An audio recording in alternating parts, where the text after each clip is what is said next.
Hi అండి అందరికీ welcome to Ammu kitchen world. అందరూ ఎలా ఉన్నారండి? నేనైతే చాలా బాగున్నానండి. మీరందరూ కూడా ఆరోగ్యంగా ఆనందంగా ఉండాలని ఆ భగవంతుని నేను మనస్ఫూర్తిగా కోరుకుంటున్నానండి.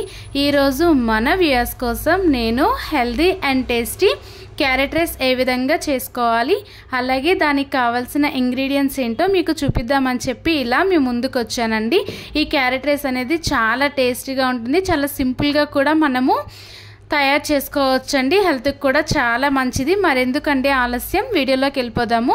ముందుగా ఈ క్యారెట్ రైస్ చేసుకోవడానికి కావాల్సిన ఇంగ్రీడియంట్స్ ఏంటో చూసేద్దాం, వచ్చేసేయండి.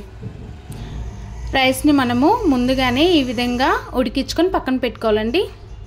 సన్నగా పొడువుగా కట్ చేసి పెట్టుకున్న ఉల్లిపాయ ముక్కలు, అదేవిధంగా క్యారెట్ని ఈ విధంగా తురుముకొని పక్కన పెట్టుకోవాలండి. 2 లేదా 3 పచ్చిమిరపకాయలను ఇలా కట్ చేసుకొని పక్కన పెట్టుకోవాలి. అలాగే కొద్దిగా కరివేపాకు, అలాగే కొంచెం అల్లం వెల్లుల్లి పేస్ట్, తాలింపు కోసం కొద్దిగా జీలకర్ర, సన్నగా కట్ చేసి పెట్టుకున్న కొద్దిగా కొత్తిమీర, అదేవిధంగా పుదీనాను కూడా కట్ చేసి పెట్టుకోవాలండి.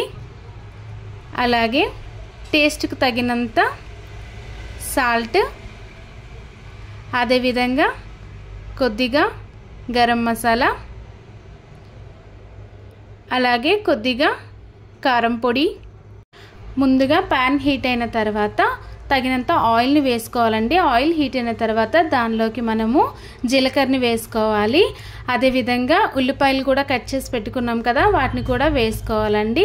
అలాగే సన్నగా కట్ చేసి పెట్టుకున్న పచ్చిమిరపకాయలను కూడా వేసుకోవాలి.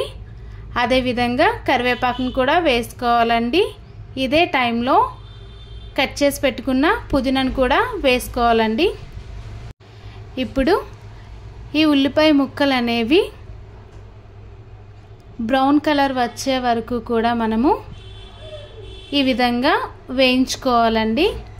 ఈ ఉల్లిపాయ ముక్కలు వేగిన తర్వాత దీనిలోకి మనము కొద్దిగా అల్లం వెల్లుల్లి పేస్ట్ని కూడా యాడ్ చేసుకోవాలండి. గ్యాస్ అనేది సిమ్లో పెట్టుకొని అడుగు అనేది మాడిపోకుండా ఈ అల్లం వెల్లుల్లి పేస్ట్ని పచ్చివాసన పోయే వరకు కూడా మనము ఈ విధంగా వేయించుకోవాలండి. ఈ విధంగా వేయించుకున్న తర్వాత దీనిలోకి మనము ముందుగానే తురిమి పెట్టుకున్న క్యారెట్ తురుమును కూడా వేసేసుకోవాలండి. ఈ క్యారెట్ తురుము వేసిన తర్వాత గ్యాస్ అనేది సిమ్లోనే ఉంచుకొని ఆయిల్లో ఈ క్యారెట్ తురుముని వేయించుకోవాలండి. పచ్చివాసన పోయే వరకు కూడా క్యారెట్ని మనము ఈ విధంగా ఫ్రై చేసుకోవాలండి. గ్యాస్ని మనము సిమ్లోనే పెట్టుకొని వేయించుకోవాలి. ఇలా క్యారెట్ అనేది వేగిన తర్వాత ముందుగానే మనము ఉడికించి పక్కన పెట్టుకున్న రైస్ని కూడా ఇందులో వేసేసుకోవాలండి. చూసారు కదా, నేను రైస్ని కూడా ఇప్పుడు యాడ్ చేసేసుకున్నానండి. రైస్ వేసిన తర్వాత ఒకసారి ఈ క్యారెట్ తురుముని అలాగే ఈ రైస్ మొత్తము కలిసేలాగా రైస్ అంతటినీ కూడా గ్యాస్ అనేది సిమ్లో పెట్టుకొని ఈ విధంగా ఒక 3 నిమిషాల పాటు వేయించుకోవాలండి.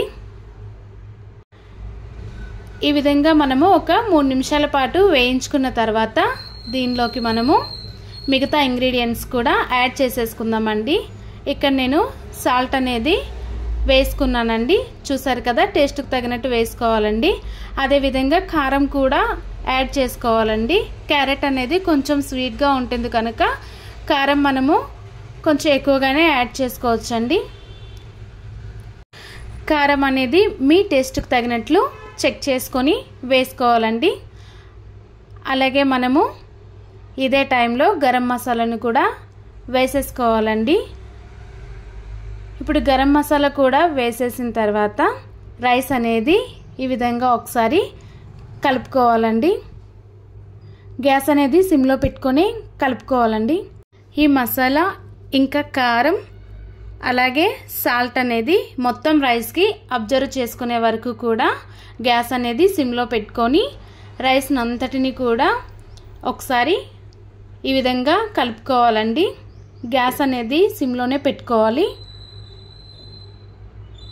ఈ విధంగా మసాలాలన్నీ కూడా రైస్కి పట్టేలాగా ఒక 3 మినిట్స్ పాటు వేయించుకున్న తర్వాత దీనిలోకి మనము చివరగా కొత్తిమీర అనేది యాడ్ చేసుకోవాలండి. అంతేనండి, ఇంకా healthy and tasty carrot rice అనేది రెడీ అయిపోయిందండి. చూసారు కదా, మీకు ఒకవేళ నచ్చినట్లయితే కొద్దిగా కొబ్బరి పొడిని కూడా యాడ్ చేసుకోవచ్చండి. అది కొబ్బరి పొడి అనేది ఆప్షనల్. మీరు ఫస్ట్ టైం కనుక నా వీడియోస్ని చూసినట్లయితే లైక్ చేయండి, షేర్ చేయండి, సబ్స్క్రైబ్ చేసుకోండి. ఏదైనా రెసిపీ తయారీ విధానం కావాలనుకున్నట్లయితే కామెంట్ సెక్షన్లో కామెంట్ చేయండి. మరెందుకండి ఆలస్యం, మీరు కూడా నాలా ఒకసారి ట్రై చేసి ఎలా వచ్చిందో చెప్పండి. చాలా అంటే చాలా టేస్టీగా ఉంటుంది. ఒకసారి ట్రై చేసి ఎలా వచ్చిందో కామెంట్ చేయండి.